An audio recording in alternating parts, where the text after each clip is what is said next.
Good morning.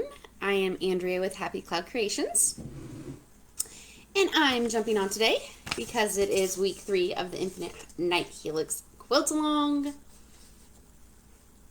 This week we will be making the large arrow units, the diamond and squares, and the diamond in rectangles. So, large arrows.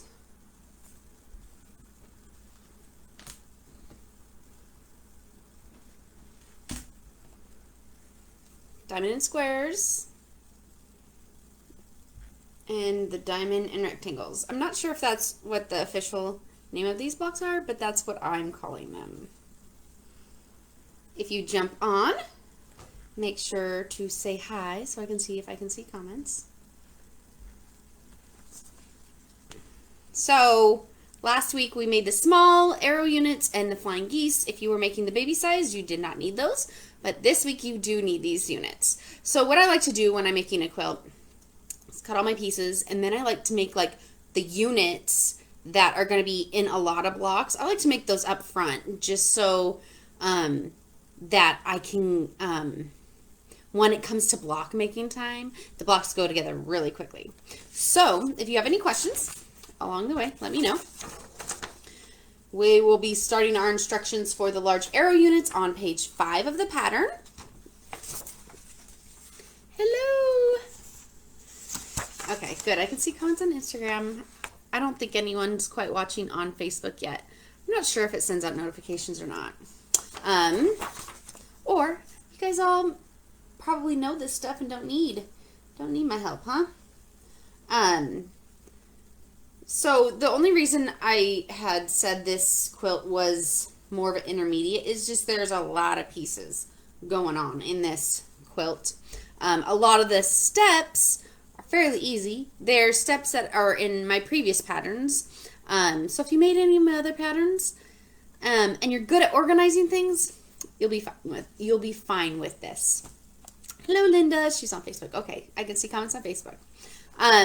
So what you're going to want to do is find your size pieces. I am making the king, so that's the king queen size pieces. So your pieces will be a slightly different size. And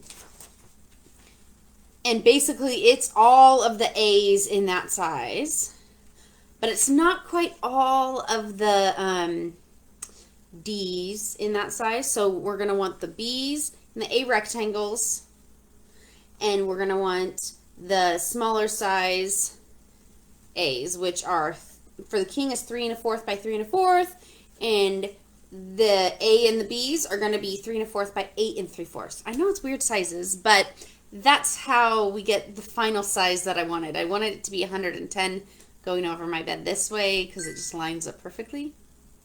So that's why I made it that size. So what I did was, since all 3 of these units use the same square size and a diagonal, I just grabbed my stack, which I still have some, so it's not going to use all of them, but it will use a lot of them. So I just like took the stack and just started marking out my diagonal lines with my little ruler and my hair marker. You can use the back of a dull knife. You can use a pen, disappearing ink pen, something that's meant for sewing. Sometimes permanent markers might bleed, so I wouldn't suggest that. Some people like using mechanical pencils or friction, I think it is, pens. I've never used those, so that's why I don't recommend those personally. If you've used it and you like it, cool, but I'm only going to recommend things that I've used before. So I like the disappearing ink pen. There's a purple one. It does wash out and it disappears.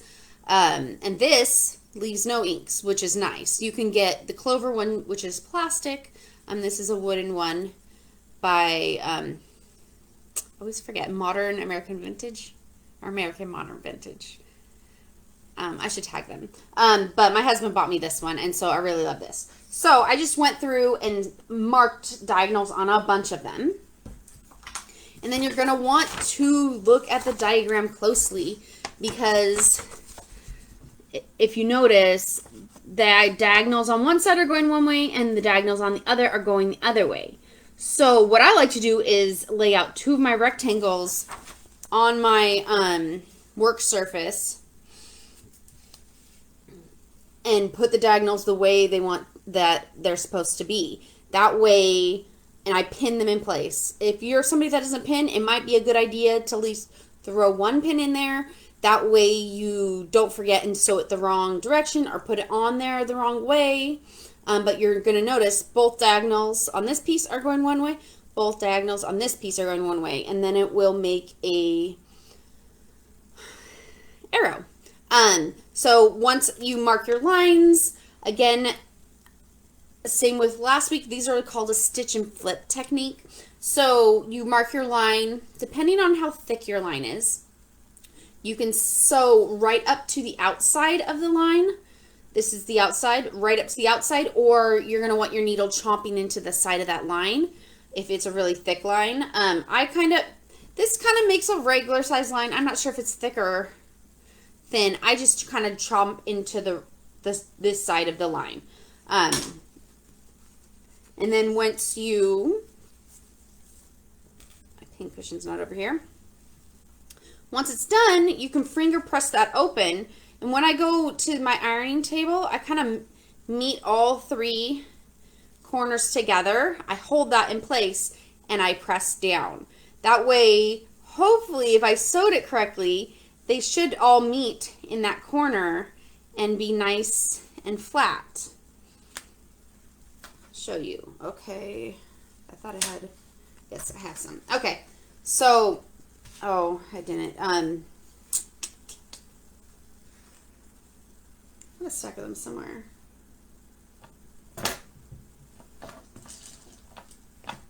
Okay, so like this one. So you can kind of see my black does go a little bit higher than this one. And it's level with this one. So that might mean, okay, I might need to trim a little bit off at the top of this block. But I wait to do that until I actually make the full arrow. And then I measure my full arrow and make sure it's the correct size. But lining all those up, what if this came out shorter, you know, and it's smaller than you need? I would leave these pieces back here, or at least one of them. That way when you're going to sew this unit into other units, you'll know where the correct sides of this upper piece is supposed to be, if that makes sense. So say this is not the correct size. So I would just take my scissors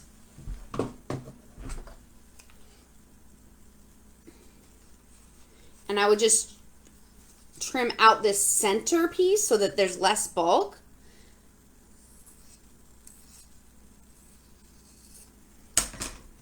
And that way, when you open this up, you'll know, okay, I need to sew to here. This is where my lines are to sew. Okay? Does that make sense? If not, if they all look good, just trim both. I like trimming both. Less bulk when you're sewing them together. And then you're going to want to make sure to put these two sides together. Not these. I guess either way would work, huh? Either way. I just don't put two of the wrong units together. I almost did that. And then I was like, oops, nope. So you want to make sure you have a left side unit and a right side unit. And you're going to sew those together. So when I'm doing this, my biggest tip is to use Elmer's washable school glue.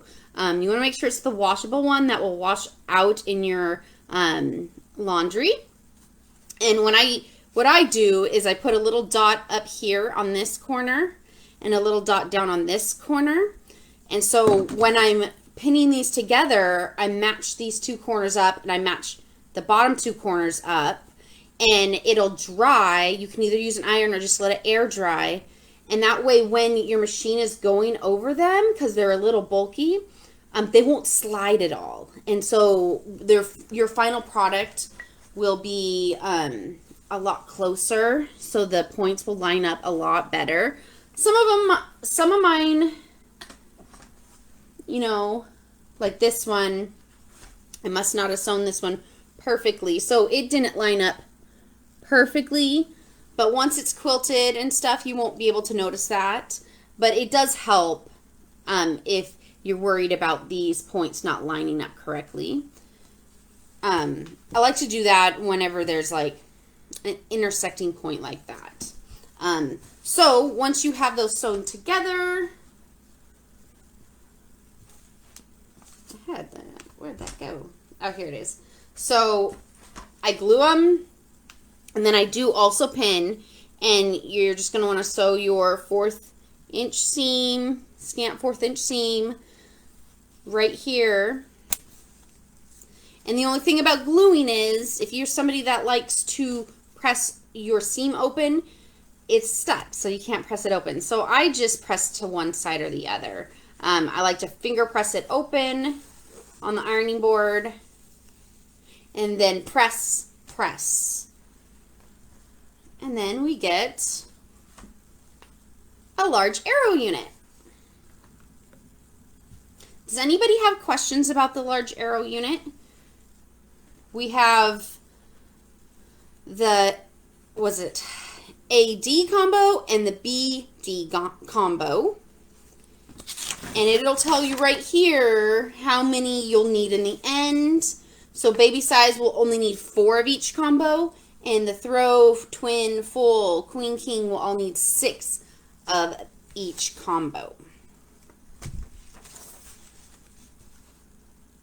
Right. So, if no questions about the large arrow unit, it's fairly easy unit. We're going to go on to the next part of the pattern, which is the diamond and square unit. I've always called it a diamond and square. I'm not sure if that's the correct name, but that's what I call it. So you're going to want to do the same thing. Take those squares that you made diagonals through, and you're going to place one in the upper corner, one in the lower. Hello again. I'm not sure what happened, but it looks like Facebook ended my live video early. So I'm back. Andrea with Happy Cloud Creations, and I'm going to try to start where I left it cut me off. So I was going over the square in diamond unit, and once you have these 2 squares sewn on, you're going to want to sew right up next to those. You're going to finger press these open and then press with your iron, making sure all 3 corners are matching up. And then trim out those back pieces. If they all match up correctly, trim out those back pieces, and that's what it'll look like on the back. And this is what it will look like, or yeah, that's what it will look like on the back. And then you will put your next 2 squares on the opposite sides and sew right up against those drawn lines, and then finger press those open, making sure the corners match up, and then press with your iron. And then trim these back pieces out too. What I usually do is just, let's see, I have pressed this one. So I like to press it before I trim it out, just to make sure all 3 corners line up. And then I'll just take it,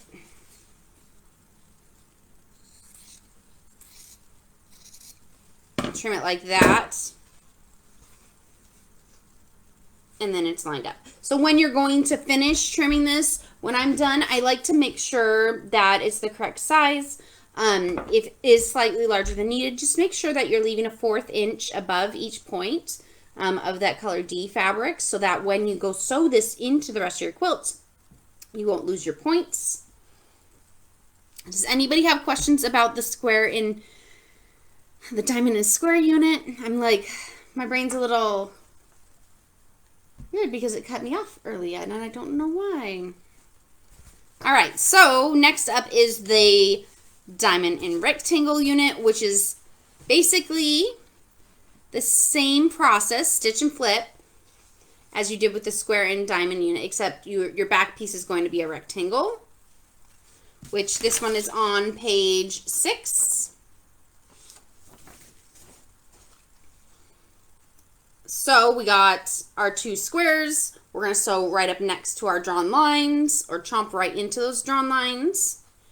And then we'll match those corners up, press and press, and trim out the backs of those. And then we're going to add our last 2 squares. Make sure that they're angled the correct way so that you'll have a point on the top and a point on the bottom.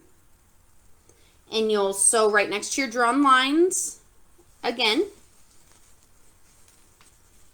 And then finger press those open, making sure all 3 corners are meeting up. And then trim out your backs.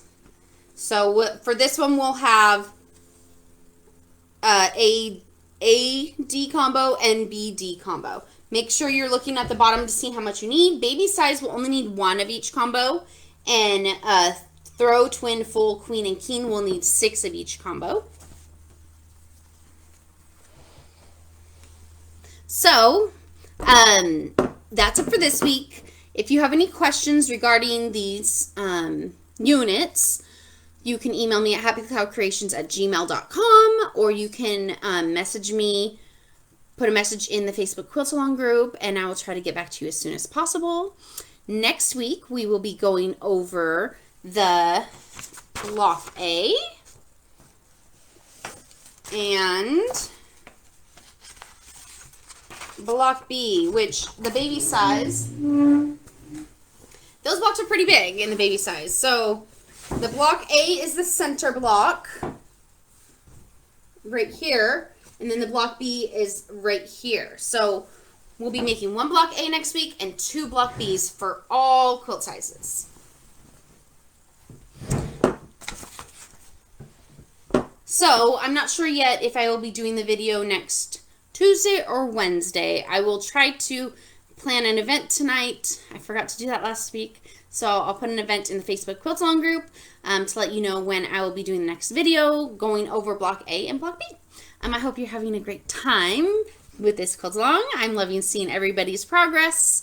Make sure to post your photos when you've finished your units. And I will talk to you next week. Have a great week.